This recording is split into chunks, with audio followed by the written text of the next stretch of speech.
अस्सलाम वालेकुम, welcome to सियासत डॉट पी के। आज हमारे साथ एक मरतबा फिर जनाब शाहीन साहब भाई साहब मौजूद हैं। Sir, thank you for joining us. आपका बहुत बहुत सलाम और आपके सब देखने वालों को मेरा सलाम और बहुत शुक्रिया। सर, फाइनली डोनाल्ड ट्रंप साहब ने आज हल्फ उठा लिया है। आज और तो उधर जनाब से सारी उधर से सर रिचर्ड गरनेल साहब ने भी वो इनॉग्रेशन के दौरान टेलीफोन उठा के उन्होंने कहा, भाई मैंने काम टेलीफोन स्टार्ट उठा कर लिया। दिया है। ओए ओए। आज डोनाल्ड ट्रंप साहब का तो आज दिन तक पूरी दुनिया में कोई टीवी, कोई यूट्यूब, कोई वहाँ कोई चैनल ऐसा नहीं होगा जहाँ पर डोनाल्ड ट्रंप आज नहीं थे। तो वो तो आज उन्हीं का दिन था और देख देख के भी थक गए उनको। वो मुस्तकिल तकरीरों पे तकरीरें किए जा रहे, 3 4 तकरीरें तो आज उन्होंने की है। हम्म। और अब वो दस्तखत पे दस्तखत कर रहे हैं, ऑर्डर ऑर्डर ऑर्डर। अब इनका नतीजा क्या निकलता है देखे। बड़ा मतलब है कि चेंज तो आ गया है, ये तो नजर आ रहा है। सर, वैसे उनका और स्टेमिना बड़ा है। वो कल भी उन्होंने वो रैली की है और रैली में मैं देख जाहिर रहा है हूँ वो यार। कंटिन्यूअसली 1 1.5 घंटा तकरीर करते रहे। बड़ा, यानी कि इस एज के अंदर इस तरह होना, इट्स इट्स मिरेकल। और भाई आपको अगर इतनी पावर दे दी है, दुनिया के सबसे पावरफुल मैन आप बन जाए, तो आप 10 घंटे तकरीर करते रहेंगे खड़े हो। आई थिंक ये ये वाला तो फैक्ट, ये दिस इज द फैक्ट, या ये हम अंडरस्टैंड नहीं कर सकते हैं इस चीज को, आम लोग। आप तो आराम से लेटे हैं तो भाई थके हुए हैं ना, लेकिन वहां तो वो सारी दुनिया देख रही है, सारी दुनिया बात कर रही है, सुन रही है उनको। तो वो तो इतनी एड्रेनलिन जिसे कहते हैं ना, जनरेट होती है कि आपका मुंह लाल हो जाएगा, लेकिन आप बोलते रहेंगे, कोई फर्क नहीं पड़ेगा। और हम्म। यही हुआ है, उन्होंने सारा दिन बोला, अब सारा दिन बैठ के दस्तखत भी किए हैं, पता नहीं कितने एग्जेक्टिव ऑर्डर्स उन्होंने इश्यू कर दिए हैं। बड़े बड़े मतलब सिटीजनशिप बैन कर दी उन्होंने यार। अब ये कितने दुनिया भर के मुल्कों को कितना। और हमारे पाकिस्तानी और बाकी जो लोग हैं ना, वो जो आ जाते हैं यहाँ। अभी मेरे डॉक्टरों ने मुझे बताया हम्म। कि जी वो करने उनके यहाँ पाकिस्तान से कोई डॉक्टर तशरीफ लाई, उनके मियाँ सब। और वो चक्कर दे के कि जी मैं जा रही हूँ वहां पे रोटेशन करने, या वो जो होता है उनकी वो जो हॉस्पिटल में एक 1 2 महीने के लिए वो करने। और यहाँ पहुंच के उन्होंने कह दिया कि जी मेरे तो पेट में 8 महीने का बच्चा है और मैं तैयार हूँ। मैं आपको यही बात बताने लगा था। हम मेरा भी एक जानने वाला है, लड़का पाकिस्तान में था वो। उसकी वाइफ प्रेग्नेंट हुई है, और प्रेग्नेंट भी उसने जो है ना प्लानिंग के साथ की हुई थी सारी। यहाँ पर आके उसका बच्चा पैदा हुआ है, बस फिर आपका बच्चा अमेरिकन सिटीजन हो गया तो फिर आप हो गए, आप आप फिर रह सकते हैं इधर। पता नहीं, अब मतलब है कि ये चीजें करेक्शंस जो है ना, ये तो होनी जरूरी है, होनी चाहिए। और तो ये अब कि उन्होंने मिस क्या किया है? यूज। यानी कि सिटीजनशिप क्या, किन लोगों के लिए उन्होंने ब्लॉक की है? जो भी प्रॉबेबली डिटेल्स अभी आएंगे, जो भी इलीगल होगा उसके बच्चे को यहाँ पे नहीं मिलेगी सिटीजन। मतलब ये जो मैक्सिको वगैरह से तो बेशुमार लोग आ जाते हैं ना, प्रेग्नेंट होकर यहाँ छुप जाते हैं, फिर जाके हॉस्पिटल में जनाब बेबी हो गया तो वो। हम्म। और इस तरह तो पाकिस्तान वगैरह से तो खैर इस तरह नहीं हो सकता, क्योंकि ये बॉर्डर नहीं है। लेकिन ये तो बहुत कॉमन था इनका। तो वो नहीं होगा। अब लीगली अगर कोई आया है तो उसमें भी अब वी डोंट नो कि टूरिस्ट वीजा पे कोई आया, विजिट करने आया, और वो अगर ऐसा मिसयूज करे तो उस पर भी शायद हो सकता है लागू हो या ना हो। अगर कोई रेजिडेंट है यहाँ का, लीगली अलाउड है, वर्क परमिट है, ग्रीन कार्ड है, तो फिर तो कोई इशू नहीं है। लेकिन ये कि अब डिटेल जाएंगी तो पता चलेगा। लेकिन ये है बहुत बड़ा स्टेप है। हम्म। बहुत सर। इसमें लोगों को अमेरिका का आने की जो वो इंसेंटिव है ना, वो बहुत कम हो जाएगा। हम्म। उसके अलावा सर ये बताइएगा कि अब पाकिस्तान के हवाले से आपको क्या लगता है कि कब कब खबरें आना स्टार्ट हो जाएंगी इस हवाले से? अरे आप तो रिचर्ड ग्रेंडल की तस्वीर दिखा रहे हैं, वैसे ही डरा रहे हैं। सर, अब वो यार। परेशान है, ये तस्वीर देख के परेशान है। वो कहता है कि मैं किस चीज के बारे में बात कर रहा था वो? And diplomacy Venezuela is back. अच्छा, सॉरी, वेनेजुएला के बारे। वेनेजुएला के बारे में बात कर रहा था वो इधर। उसके हवाले से वो कहता है कि अच्छा diplomacy is back, I am already working. अच्छा, is already working on the phone, तो बस तो फिर। और ये पाकिस्तान का तो देखें, जिस दिन इनकी ब्रीफिंग शुरू होगी ना, मेरा ख्याल है शायद कल ही शुरू हो जाएंगी, क्योंकि ये तो नॉर्मल है कि जी हर रोज व्हाइट हाउस की ब्रीफिंग भी होती है, स्टेट डिपार्टमेंट की होती है, पेंटागन की भी होती है, ऑलमोस्ट वो हर जगह के अलग अलग टाइमिंग्स है। तो जो पहली ब्रीफिंग होगी उसमें दूसरा तीसरा क्वेश्चन कोई इंडियन पाकिस्तानी जर्नलिस्ट उठा के और पूछ लेंगे कि जी हाँ जी आपकी क्या पॉलिसी है, and what are you going to do. और वो उन्होंने पहले से पॉलिसी बना के रखी हुई है, ये अब कोई नई सरप्राइज नहीं होगा उनको। उनको पता है कि जी ये क्वेश्चन आना है और इसका हमने क्या जवाब देना है। अब उसमें वो गोल गोल जवाब दे देंगे, जी अभी हम स्टडी कर रहे हैं, अभी हम देख रहे हैं, अभी ये करेंगे वो करेंगे, जो भी उन्होंने किया है। लेकिन ये सवाल होगा और इसका जवाब एक दो दिन में आपके पास आ जाएगा, और उससे आपको आइडिया भी हो जाएगा कि जी मामला स्लो चलेगा या फास्ट ट्रैक चलेगा, या ग्रेनेल साहब तेज चलेंगे, या जो भी करेंगे। तो लेट्स सर सी, आपके ख्याल में ये वो अभी होगा। ग्रेनल साहब पिछला पूरा एक महीना बड़े एक्टिव थे ट्विटर के ऊपर पाकिस्तान के हवाले से और पूरी दुनिया के हवाले से, फिर एकदम उन्होंने जो है ट्वीट्स करना बंद कर दी। आपको क्या आपके आपके ख्याल में क्या वजह हो सकती है इसकी? नहीं, मेरा मैंने मैंने जो सुना है यहाँ पे, मुझे कोई ऑफिशियली वजह पता नहीं, लेकिन सुना यह है कि जी ट्रम्प साहब ने सारे लोगों को कहा था कि यार आप ये पॉलिसी स्टेटमेंट्स अभी आप ना दें। हम्म। और कोई पाकिस्तान स्पेसिफिक ये नहीं है, बल्कि हर एक के ये फिर कंफ्यूजन बहुत क्रिएट हो रहा है, इसको थोड़ा आप इंस्टॉल करने दें। आपकी इनॉग्रेशन हो गई, आज जो सदर बन गए दूसरे लोग भी बन जाएंगे, उनके जो जो मिनिस्टर्स हैं, जो कैबिनेट सेक्रेटरी जिसे कहते हैं, वो कांग्रेस में जा रहे हैं, उनकी कंफर्मेशन हियरिंग्स हो रही है, उनसे सख्त तरीन सवाल जवाब हो रहे हैं। तो ये सारा प्रोसेस, जब कंफर्मेशन का प्रोसेस कंप्लीट हो जाए, पूरी एडमिनिस्ट्रेशन सेट हो जाए अपनी अपनी जगह पे, तो फिर पॉलिसीज तो उन्होंने बनाई हुई है, पॉलिसीज फिर वो अनाउंस करना शुरू कर देंगे। तो ये कोई मसला नहीं है। वो उनको मेरा ख्याल है कहा गया होगा, और ये उनको नहीं बल्कि सब लोगों को कहा गया कि जी आप जरा अभी थोड़ा स्लो डाउन हो जाए। सर इससे पहले जो है वो खान साहब के हवाले से रेगुलरली दिन में बल्कि तीन तीन चार चार दफा भी ट्वीट्स किए उन्होंने कि फ्री इमरान खान। उसके बाद जी यानी कि वो ऑब्वियसली सबको पता है किसको मुखातिब करके कह रहे थे फ्री इमरान खान। उन्होंने इमरान खान को फ्री करने के बजाय उनको 14 साल की और सजा दे दी, उनकी बीवी को भी 7 साल की सजा दे दी। मुझे आप ये बताएं, नहीं तो नहीं, ये मेरे ख्याल में इन्होंने अमेरिकन को भी जवाब दिया है बेसिकली हमारी स्टैब्लिशमेंट ने। नहीं, मेरा ख्याल है वो बेचारे इतने फंसे हुए हैं, उनको खुद समझ नहीं आ रही कि जी करें क्या, जाए नहीं कहाँ। सर, ये मैसेजिंग तो है ना, मैसेजिंग तो है ना, वो कह रहे फ्री मैसेजिंग इमरान खान, उन्होंने 14 साल के लिए और बंद कर दिया अंदर। तो 14 साल के लिए उन्होंने बंद कर दिया, ये अभी फ्री इमरान खान कह रहे थे, तो अभी आगे कहेंगे जी हम अपने बंदे भेज रहे हैं उसको छुड़ाने के लिए, इस एक्शन के बाद, इस सजा के बाद। कहे यार आप हमारी बात नहीं सुन रहे, ऑल्टर उल्टा हमें डांट रहे हैं, हमें आप ब्लैकमेल कर रहे हैं, क्या करें। तो उस चक्कर में तो ये और नाराज कर रहे हैं इनको। करें, अगर उनको ये पॉलिसी है तो करें, कितना कर देंगे और। सर मगर इस हवाले से मुशाहिद हुसैन सैयद साहब की आज ये क्लिप है, बड़ा सर्कुलेट कर रहा है सोशल मीडिया पे। मैं चाहूंगा इसको जरा जी प्ले कर दूं आपके सामने। जी। बड़ी मुबारक हो सदर ट्रंप की तारीखी फतह पर और उनके सदर बनने पर। ट्रंप पहली बैटल भी जीत गया है और अल्लाह ताला उसको जिंदगी दे तो वो बाकी बैटल भी जीत जाएगा। बड़ा इंकलाब आया है, आज बहुत तारीखी दिन है और उसके असरात हर मुल्क पर पैदा होंगे। आप हर मुल्क से मुराद फिर पाकिस्तान पर भी होंगे। अपने दोस्त अपने बड़ी को लिए रिहाई की बात भी करेगा। इमरान खान की लॉबी ट्रंप के सिस्टम में हमारे सरकारी सिस्टम से ज्यादा बेहतर है। ये रवायती सियासतदान नहीं है, ये फाइल वर्क नहीं देखेगा, ये नहीं सोचेगा कि मुझे स्टेट डिपार्टमेंट ने ये फाइल में लिख के दिया पाकिस्तान के बारे में। वो उसके लाइक्स और डिसलाइक्स, जब वो पाकिस्तान को देखता है तो उसको इमरान खान याद आता है। अमेरिका लेवरेज करेगा, इशू कोई और होगा, बहाना होगा इमरान खान लेकिन निशाना कोई और होगा। हो सकता है वो आप पर प्रेशर डालें, इजराइल को तस्लीम करो। आप ये देख लें कि अमेरिकन सदर पाकिस्तान आता है 25 साल पहले एक अपने यार नवाज शरीफ की रिहाई के लिए, और रिहाई उसकी हो भी गई। आपको याद है उसने फिर कंसोर्शियम बनाया सऊदी अरब, यूएई, कतर का। मुशर्रफ साहब का रिजीम डिस्टर्ब नहीं हुआ, वो अगले 8-9 साल तक इख्तिदार में रहे।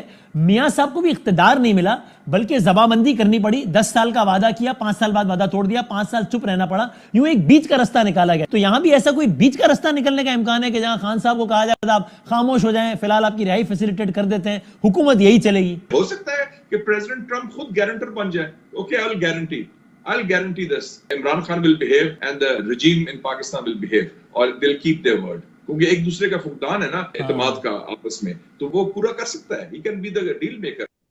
सर ये बड़ी इंपॉर्टेंट बात की है उन्होंने, ये जो ये गारंटर की जो ये कमी थी। बिल्कुल, हाँ, बिल्कुल भैया, मैं कई दिन से यही सोच रहा हूँ, लिखा भी मैंने एक दो जगह कि जी ये असल जो प्रॉब्लम है वो यही है कि इनके बीच में गारंटर कौन होगा।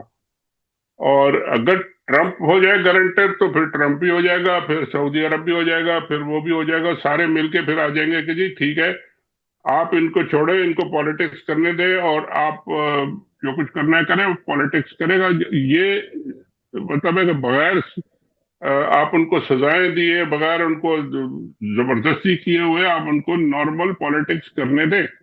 और इमरान खान को तो अभी 6 महीने निकलने आपको के और बाद आपके अपनी व्यूअर्स को पार्टी बड़ी को ठीक, मुबारक हो। सॉरी।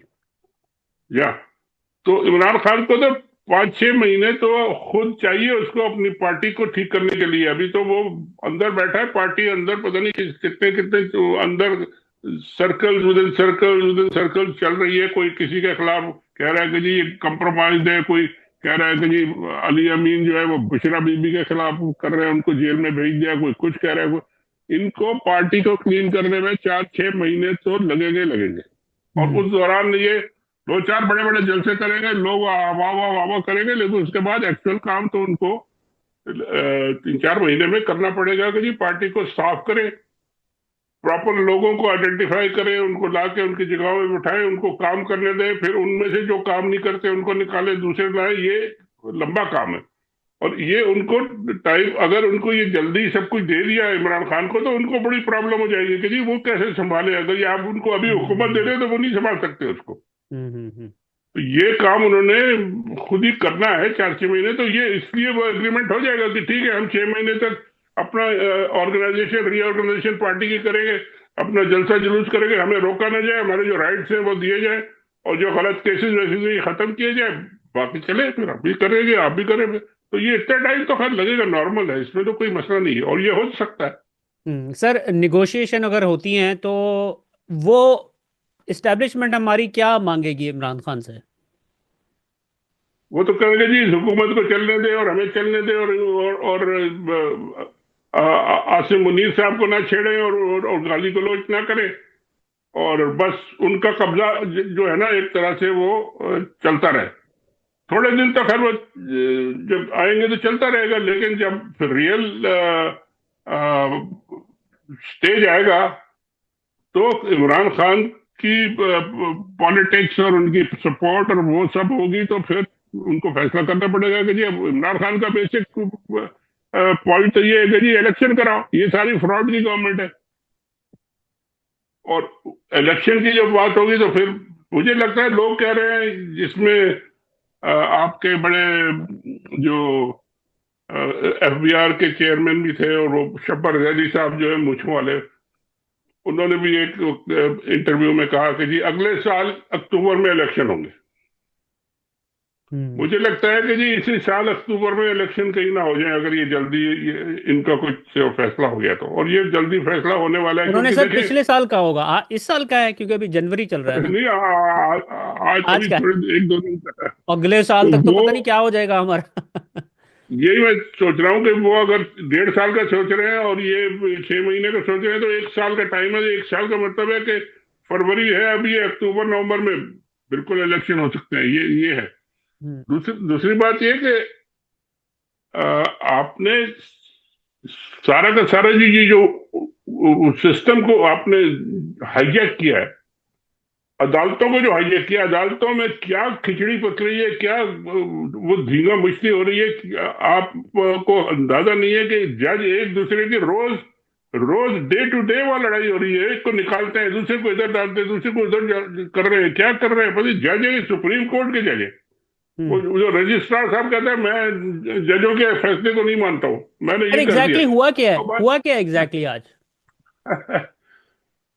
सर हुआ ये है कि ये जो 26वीं इनकी अमेंडमेंट आई है, उसमें उन्होंने पूरी जुडिशरी का कबाड़ा कर दिया।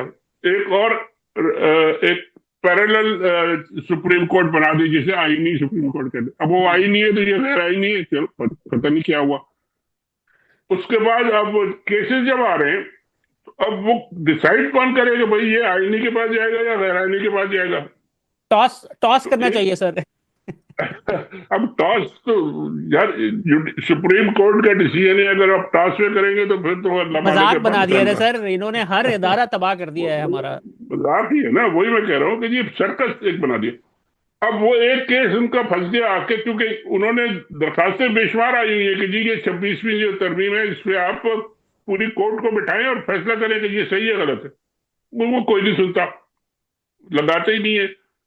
वो एक बेंच में एक कोई सिंध का केस आ गया, जो कोई कस्टम वस्टम का केस था या क्या था, और उसमें उसमें अपील आ गई, और एक बेंच के पास जो जस्टिस मंसूर हैं और अ, एक दो और जज हैं, आयशा मलिक साहिबा, और उन्होंने कहा कि जी ये जो है इसका तो फैसला पहले हम ये करेंगे कि जी हम सुन सकते हैं कि नहीं सुन सकते। हम्म।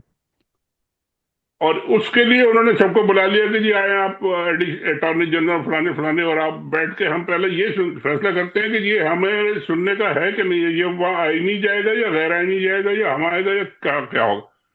उसमें पड़ गया फड्डा। उन्होंने कहा वो ये तो सारी 26वीं तरमीम को जो है ना ये उड़ाने लगे हैं बैठ के। हम्म। और उन्होंने जो डेट दी उसमें उन्होंने बेंचे तोड़ दिया।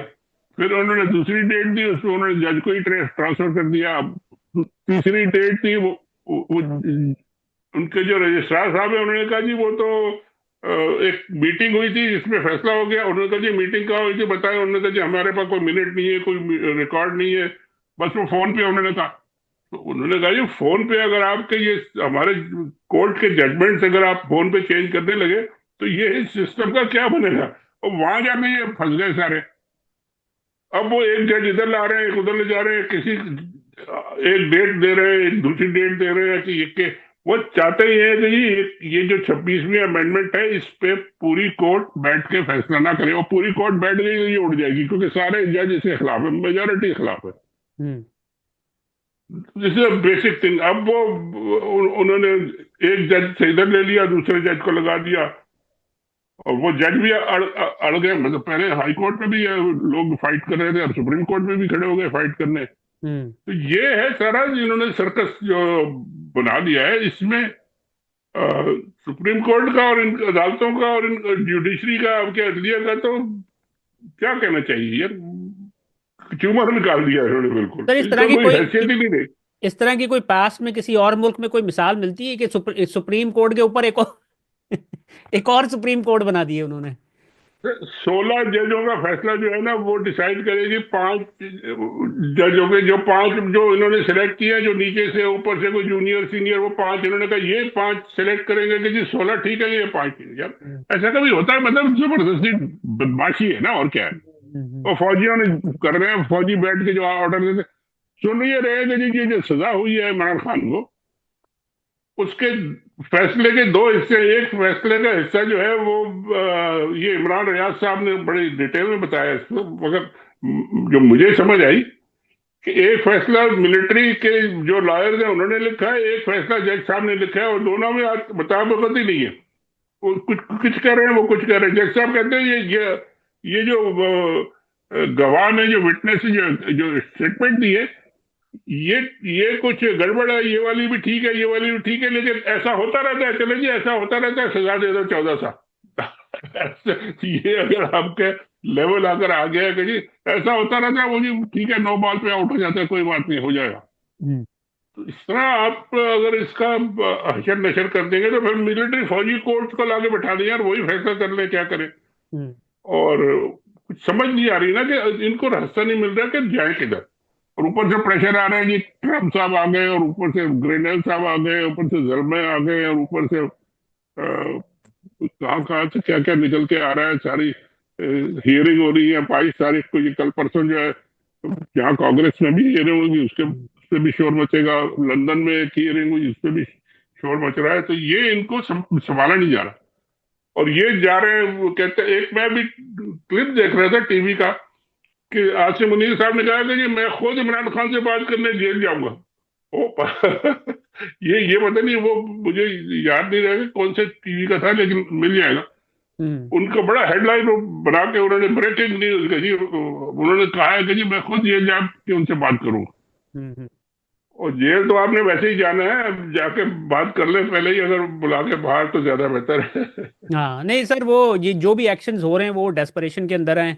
आज मैं उनकी राना सनाउल्लाह साहब का मैं क्लिप देख रहा था, उसमें वो बैठे हुए पता है क्या कर रहे थे सर? इमरान खान की तारीफें, जो उन्होंने काम किए हुए हैं अच्छा। ना चैरिटी के काम, वो गिनवा रहे थे कि इमरान खान ने जो कैंसर अस्पताल बनाया है उसका, वो उसको उसको तो हम पूरी दुनिया एक्सेप्ट करती है। उसके बाद जो उन्होंने अलकादिर वो नमल यूनिवर्सिटी बनाई है, कमाल काम कर दिया है, यानी कि तारीफों के वो पुल बांध रहे थे। बहरहाल सर और आपकी एक और ट्वीट। सारी सॉरी। चोरी जो है उन्होंने आगे कर ली, अब कादर में कर ली, उनको 14 साल सजा होनी चाहिए। यार क्या बातें कर रहे हैं, नहीं कंफ्यूजन देखे जरा। बातें कुछ कर रहे हैं, एक्शन कुछ कर रहे हैं, ऑर्डर कहीं से आ रहे हैं।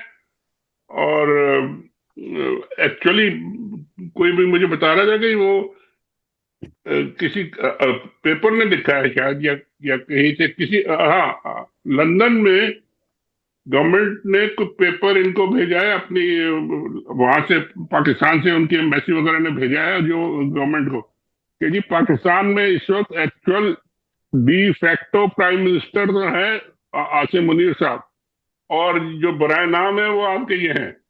तो इसलिए इनको इसी तरह ट्रीट करें आप। मतलब ये अब एक खबरें हैं, सोर्स की खबरें हैं, तो मतलब डबल सोर्स मैंने चेक नहीं किया, लेकिन मुझे किसी ने अभी थोड़ी देर पहले बताया कि जी ये यहाँ पे जो रिपोर्ट्स आई हैं वो ये हैं, और वो सही है, उसमें कोई ऐसी कोई छुपी हुई बात तो है नहीं। हम्म। आप ये दिखा रहे हैं, ये भी बड़ी इंटरेस्टिंग अभी खबर मिली थी मुझे कि क्या हो रहा है ये। ईरान से जी। जी, ये जो अदालत पे मैंने एक ट्वीट किया था, तो उसके बाद देख रहा था मैं, तो किसी ने ये भेजी कि जी ये अभी खबर छपी है वहां पे, सुप्रीम कोर्ट के जजेस दो जो है वो अदालत में बैठे बैठे जाके कोई खुद कुछ गया और जाके उसने भड़का दिए। हम्म। ये बड़ी ही खतरनाक खबर है और बड़ी खतरनाक बात है। अगर आप अदालत, आप लोगों को जल से जुलूस नहीं करने देंगे, नारे नहीं लगाने देंगे, आप जाके बैठ के धरना नहीं देने देंगे, और सब चीजों को आप बंद कर देंगे, तो फिर तो ऑप्शन फिर यही रह जाता है लोगों के पास। और क्या ऑप्शन है फिर? किस तरह आप इसको ठीक करेंगे? लोग फिर और कानून अपने हाथ में लेना स्टार्ट कर देते हैं ना सर। ये तो अदालत की बात कर रहे हैं, जजेस को जाके वहां ईरान में हम्म। नजम सेठी साहब कल परसों क्या कह रहे थे कि जी हम्म। वो असैसिनेशन हो सकती है, इधर भी हो सकती है और उधर भी हो सकती है। वो तो बहुत ही अनबिलीवेबल उन्होंने बात की है वैसे, यानी कि डायरेक्ट आसिम मुनीर साहब के ऊपर उन्होंने बता दिया है कि भाई सीधे हो जाओ। जाहिर है, उन्होंने कहा एक्सीडेंट भी हो सकता है, असैसिनेशन भी हो सकती है, फॉरेन प्रेशर भी आ सकता है, मतलब ये सारी चीजें वो तो खैर स्पेकुलेट कर रहे थे, इंफॉर्मेशन थी एक्सीडेंट से या पता मुराद नहीं। उनकी वो ज़ियाउल हक वाला जो जहाज गिरा था उसके हवाले से। सारे एक्सीडेंट से मुराद ज्यादा लगता है। मैं तो हमेशा कहता हूँ कि जी उनका सुबह उठे, बाथरूम में पैर फिसल गया, सर उनका लग गया जाके टब से, तो मसला मुल्क के लिए खराब हो जाएगा भाई। सर ये DGISPR साहब ने आज ये एक बयान अच्छा। दिया था। ओहो, अच्छा, आज सर मैं तो वो, नहीं देख सका क्योंकि मैं ट्रम्प पे लगा हुआ था। क्या हुआ?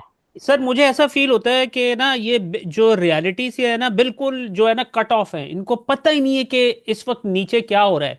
यानी कि इन्होंने अपने जो ऑफिशियल आईडीज है ना, जहां पे भी है, फेसबुक पे, ट्विटर पे, सब जगह पे वहां से कमेंट्स करना ही बंद कर दिए।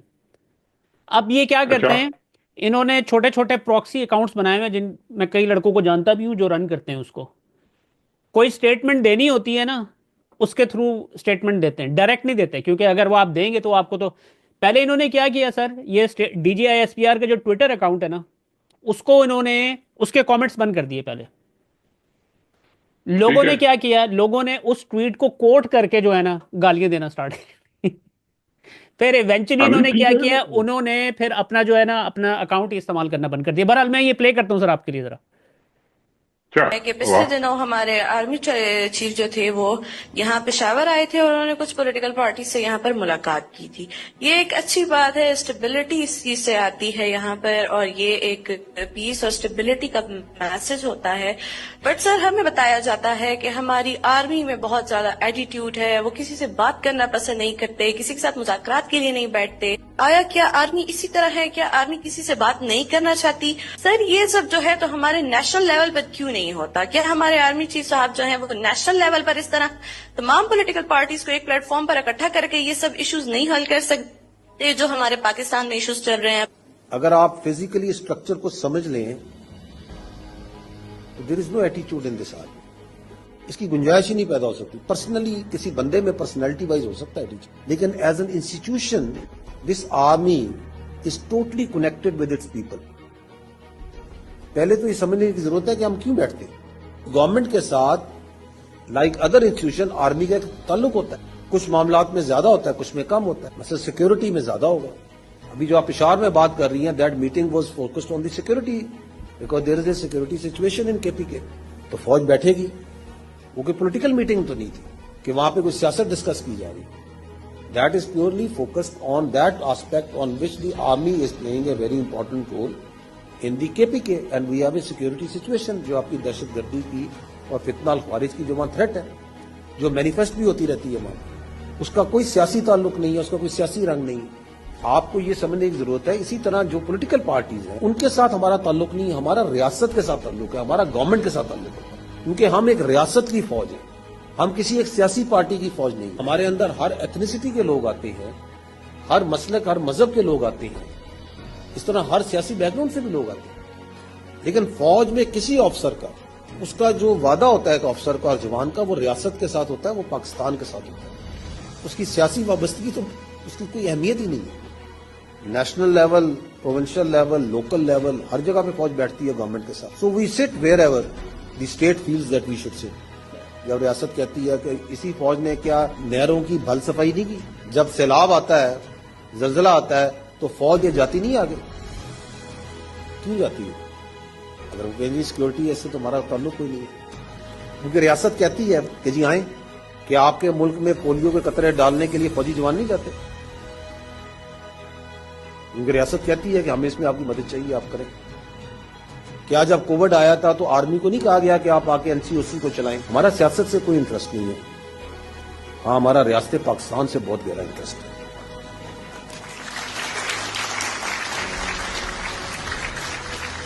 और वो इतना गहरा इंटरेस्ट है कि उसके लिए अगर हमें अपनी जान भी देनी पड़ी तो हम देते हैं। वाह वाह वाह। सर सियासत से कोई सर ये दूर दूर तक पहले कोई मुझे वो इनका लेना देना नहीं है नहीं सियासत नहीं से। नहीं, हाँ बिल्कुल। पहले मुझे ये बताएं कि ये कब इन्होंने ये क्वेश्चन आंसर हुआ है, ये इनका आज हुआ है? मैं आपको निकाल के दे देता हूँ। बिल्कुल सर, ये आज हुआ है, आज की है ये वीडियो। अच्छा, आज मुर्तजा तो अली साहब सर जो इन्होंने जियो न्यूज़ के जो हैं जर्नलिस्ट, उन्होंने ये शेयर की थी। उसके बाद फिर इमरान रियाज खान साहब ने मतलब वो लाइव टीवी पे नहीं आई क्या इनकी? अब ये मुझे इस चीज़ की कॉन्फर्मेशन नहीं है कि लाइव टीवी पे यूजली तो मैंने आपको मैंने तो बताया। आज पाकिस्तान टीवी मैंने खोला ही नहीं आज ना। वो तो सारा दिन वो ट्रम्प और ये सब चलता रहा, तो पाकिस्तान टीवी देखे नहीं। पता नहीं, हो सकता है आई हो। आई खैर, होगी मोस्ट लाइकली। ये जो अच्छा आई ज़ाहिर है आई होगी, तो फिर ये रिकॉर्डिंग भी आई है और इनकी ये क्लिप्स भी चल रहे हैं। मुझे ये समझाया, वो कहते हैं पॉलिटिकल रीजन, उसमें गौहर अली खान साहब कौन से सिक्योरिटी एक्सपर्ट हैं जिनको बुलाया गया था सर? ये नहीं उन्होंने कंफर्म किया कि जी वो भी मौजूद नहीं, ये किया कि नहीं किया मुझे। नहीं नहीं, इस क्लिप में तो नहीं किया वैसे। और दूसरे किसी क्लिप में किया हो तो वो शायद उन्होंने रिलीज नहीं किया, लेकिन किसी ने पूछा भी नहीं उनसे कि जी अगर वो सिक्योरिटी है तो जाहिर है चीफ मिनिस्टर वहां पे केपीके में पीटीआई के चीफ मिनिस्टर हैं, उनको पूरी असेंबली की कॉन्फिडेंस हासिल है। इमरान खान उनसे रोज बात करते हैं, तो वहां पे ये गौहर अली खान साहब को बुलाने की और उनसे 1.5 घंटा मीटिंग करनी थी। और क्या किस बात पे वो सिक्योरिटी की दे रहे थे कि जी अकोड़ा में क्या होगा, पाराचिनार में क्या होगा, या क्या हो, किस तरह होगा और कैसे होगा। तो झूठ बोलना है तो यार ऐसा झूठ बोलोगे यार कुछ समझ में भी आया कि चलो थोड़ा बहुत आपने झूठ बोल दिया, लेकिन असलियत खुला। ये तो जाके चीफ साहब जो है ये एसपीआर के, कोई सियासत से ताल्लुक नहीं है। पूरी सियासत ब्रिटिश गवर्नमेंट जो कह रही है, ब्रिटिश एम्बेसी गवर्नमेंट से कह रही है कि जी पूरी सियासत पे प्राइम मिनिस्टर वो बैठे हुए हैं आपके चीफ। अब वो कहते हैं जी किसी एक आदमी का कोई पर्सनल हो या एक आदमी का कोई दिमाग खराब हो, तो एक आदमी आपका अगर चीफ है तो फिर तो आपकी फौज पूरी की पूरी गई ना। वो ये फरमाया उन्होंने कि कोई किसी जनरल नहीं है, लेकिन किसी एक आदमी का हो सकता है। तो वो एक आदमी तो आपको अगर चीफ है तो फिर क्या होगा? वही हो रहा है जो हम देख रहे हैं कि जो होगा। सर ये इनकी तो जी जी सर इनकी क्रेडिबिलिटी जो है ना, इन्होंने खुद अपना बेड़ा बिल्कुल गलत कर लिया। ISPR की बात को कोई 0/0 भी नहीं लेता। कर ले जो करना है, चले। लेकिन वो अपनी तरफ से कोशिश पूरी कर रहे हैं कन्विंस करने की। नहीं, कन्विंस क्या कर रहे हैं, वो अपना बात कर रहे हैं, वरना लोग उनको चबा जाएंगे कि जी आप तो छुप के बैठ गए, क्या हुआ है। और चीफ भी उनको कहेगा कि जी बोलते ही नहीं है, तो मैं ISPR के चीफ लगाए तो बात क्यों नहीं करते, और बात क्या करे। वो कल को ये इनकी ये जो मरियम साहिबा है, इनकी वो जो उन पे भी तारीफें करना शुरू करने लगे, हाँ जी ये भी रियासत का एक हिस्सा है, देखे ना वो डांस कर रही है तो हमें भी डांस करना पड़ेगा, चले।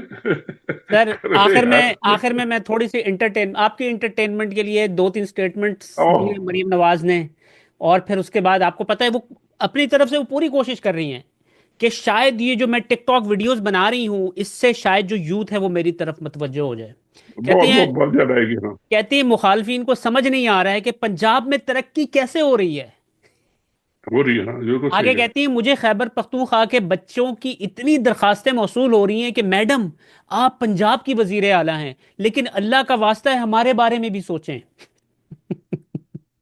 पंजाब में बुला ले, उनको सिटीजनशिप दे दे। अब वो तो यही सोच रही है ना कि जी अब थोड़े दिनों में पंजाब की सिटीजनशिप अलग होगी और बाकी सबकी अलग होगी, तो वो बुला ले, लिस्ट बना ले और ट्रम्प की तरह अनाउंस कर दें कि जो इधर आएगा उसको सिटीजनशिप मिल जाएगी।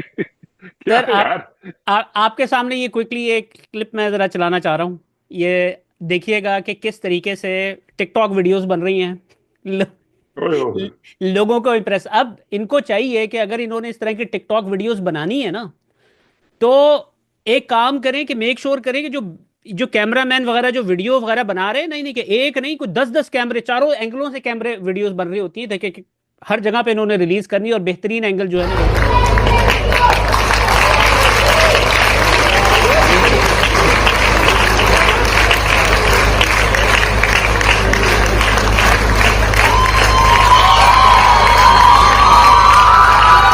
तो सर मुझे नहीं वैसे समझ नहीं आ रही है कि ये इस तरीके से क्या लोगों को कन्विंस कर पाएंगी, यानी कि कोई लॉजिकल। सर इनकी पूरी फैमिली को शौक है कि जी बचपन से गाने का।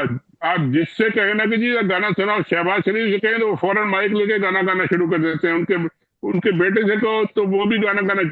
इनको भी बहुत शौक है, हर फैमिली फंक्शन में या कोई भी फंक्शन हो, माइक दे रहे तो ये गाना गाना शुरू कर देती है। अब इनको डांस का भी शौक है, अब उनको डांस का मौका तो मिल नहीं रहा। उन्होंने कहा चलो जी ऐसे ही कर लो, और कैमरे लगे हुए हैं ये। और टिकटॉक वाले तो एक फोन से सारी दुनिया को हिला के रख देते हैं यार। एक फोन से जो चलाते हैं तो वो ये 50,000 कैमरे लगा के 50,000 लोगों को बिठा के टिकटॉक अगर बनाएंगी तो मेरा ख्याल है टिकटॉक को तो बड़ा वैसे ही गरक होना था, लेकिन अब शायद हो सकता है ट्रम्प आ गए तो बच जाए, वरना तो हो ही गया। नहीं नहीं बच मगर गया सर, चले, टिकटॉक बच बच गया। गया। बच थैंक यू सो गया मच फॉर क्योंकि योर टाइम सर।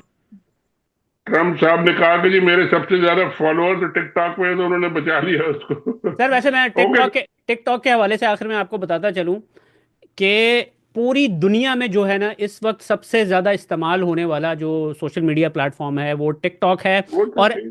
अमेरिकन के ऊपर जो प्रेशर पड़ रहा है ना उसको बंद करने का, वो इसराइल की तरफ से पड़ रहा है। क्योंकि हो सकता है, हाँ, सही है। यानी कि आपको जो है ना सारी की सारी खबरें आपको इस फलस्तीन गजा के हवाले से सारी उधर मिल रही होती हैं। वो तो 1-2 मिनट का क्लिप होता है और इमीडिएटली वो वायरल हो जाता है। यही यही ट्विटर ने भी यही किया था कि जी आप एक ट्वीट लगाए सारी दुनिया में फैल गया। अब उसका विजुअल और वीडियो वर्जन भी आ गया, टिकटॉक आ गया, तो इसको कोई रोक नहीं सकता। ये आप 10,000 ये इस तरह के ड्रामे कर लें, इससे कुछ नहीं होता। और ये सर नहीं नहीं ये इनको ड्रामे करने से आप लोगों को उल्लू नहीं बना सकते। ये वो दौर नहीं है, नहीं 90s नहीं है कि जी आप लोगों को इस तरह ड्रामेटाइज करके चीजें दिखाएं और लोग इंप्रेस हो जाएंगे। ये इंफॉर्मेशन का दौर है, लोगों को एक एक आपकी हरकतों का पता होता है कि आप कितने पानी में हैं। सर बात ये है, फाइनल बात ये है कि जी इस तरह से आप कर भी सकते हैं अगर आपकी कोई क्रेडिबिलिटी हो और आप कोई सही काम कर रहे हो। आपकी अगर सारी असलियत बचपन से लेके तो अब तक सबको पता है, तो फिर आप ये ड्रामे करने से कुछ नहीं होगा। आपको ये करने सर हरकतें दो करने देखें, कई इमरान खान साहब की भी इस तरह के क्लिप्स बड़े वायरल होते होते थे, लेकिन या उसमें बड़ा ऑब्वियसली नजर आ रहा होता था कि वो एक ऑर्गेनिक वीडियो है। खान साहब ट्राई नहीं कर रहे होते थे। जब आप बिल्कुल। जबरदस्ती करने की कोई चीज कोशिश करते हैं ना तो वो लोगों को क्विकली पता चल जाती है। अब जिस तरीके से बहरहाल सर मुझे तो लगता है ये टिकटॉक नहीं बना रहे, ये पूरी को फिल्म बना रहे हैं, जितने कैमरे और जितने लोग और जितने ये एंगल और ये फलाने फलाने, ये इस तरह तो कोई टिकटॉक की वीडियो में, टिकटॉक तो 1 मिनट में खोला आपने, 2 मिनट में आपका टिकटॉक जो है चला गया। ये कौन सा टिकटॉक बना रही है, ये शाहीन पैसे साहब, जाया आप कर रही है। कितने कैमरास इस्तेमाल करते हैं आज हमें बता दें, आज जब आप टिकटॉक वीडियो बनाते हैं। मेरे पास एक ही कैमरा है सर, उसी से वो टिकटॉक बनती है, मैं दूसरे कैमरे से बना नहीं सकता, क्योंकि वो उसको दोबारा एडजस्ट करें और लोड करें और ये वो उसी से बनती है। मैं कई कई दिन करता भी नहीं हूँ, एक दिन किसी दिन मूड आया तो चलो 1-2 मिनट का लगा दिया बात। ये सब फजूल की बेकार है, टाइम जाया करें, पैसे जाया करें, बेवकूफ बना रहे लोगों को, और बेवकूफ कोई नहीं बनेगा, आप फिक्र न करें। Thank you sir. Okay sir, thank you.